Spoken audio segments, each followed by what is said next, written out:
The Old Testament can be intimidating ground for Christians. It's a bit of a haze of stories and histories, and it isn't always chronological. You've probably heard of David slaying Goliath, Joseph being sold by his brothers because of his awesome cool jacket, Daniel getting thrown into the lion's den, Noah building an ark, and Jonah getting swallowed by a giant fish. But do you know in which order they happened? If our Old Testament history is rusty, we have a problem, because in order to truly understand everything that Jesus does, we have to understand what his people have been through and the history of the culture that he stepped into.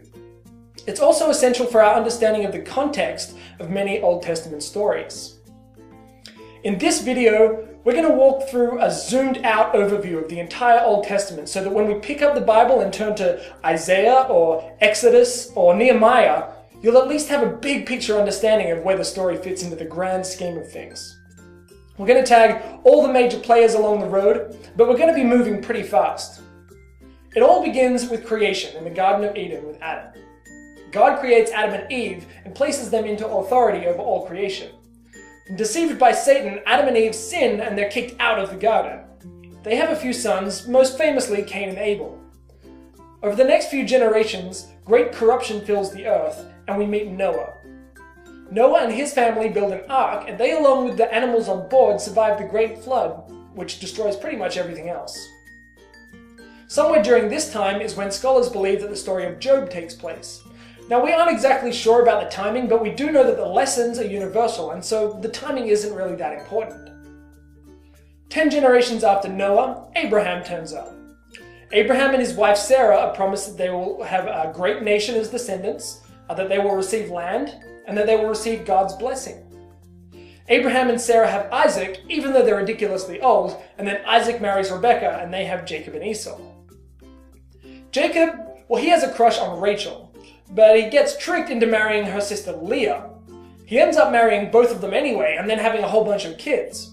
And somewhere in the midst of all this, God renames him Israel, and then in a simplified way, his kids become what we know of as the 12 tribes of Israel. Joseph is the favorite of these children. The other kids, they weren't so fond of this favoritism, and they sell Joseph to slave traders in Egypt. Well, eventually the whole family migrates to Egypt to survive the great famine that's happening in Palestine. The Israelites begin to grow in number in Egypt, and becoming a threat to the Pharaoh, he enslaves all of them. That's when Moses turns up, the 10 plagues happen, and the Israelites escape across the Red Sea. Now, they head to Mount Sinai, which is where they receive the law, including the 10 Commandments. But they sin against God, and they end up wandering the desert for 40 years. During this time comes the books of Leviticus, Numbers, and Deuteronomy. Moses dies, and Joshua picks up the reins, and he leads the Israelites back into the Promised Land. The land is divided up according to the 12 tribes. Next comes the period known as the Judges. God appoints a series of leaders to help guide his people and lead them against the enemies that oppose them. The most well-known judges are Deborah, Gideon, and Samson, but there were actually many others.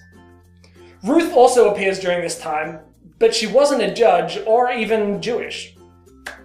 The people of Israel see that all the other nations have a king, and they plead with God to give them a king so that they can be like everyone else.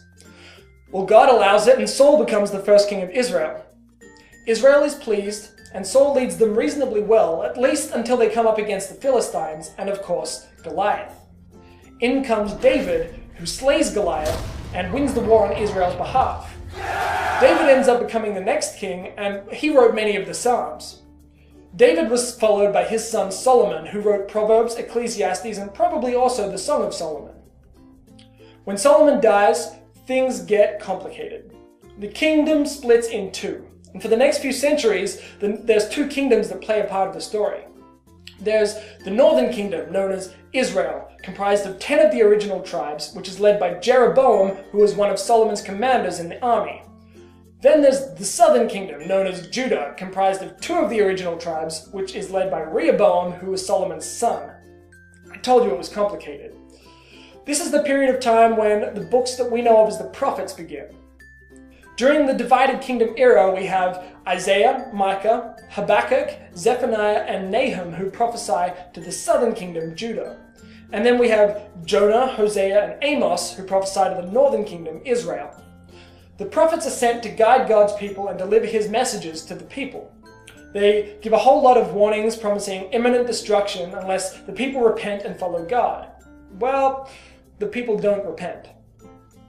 In 722 BC, Assyria conquered the northern kingdom of Israel and all the way around the surrounding areas down to Egypt, leaving only Judah.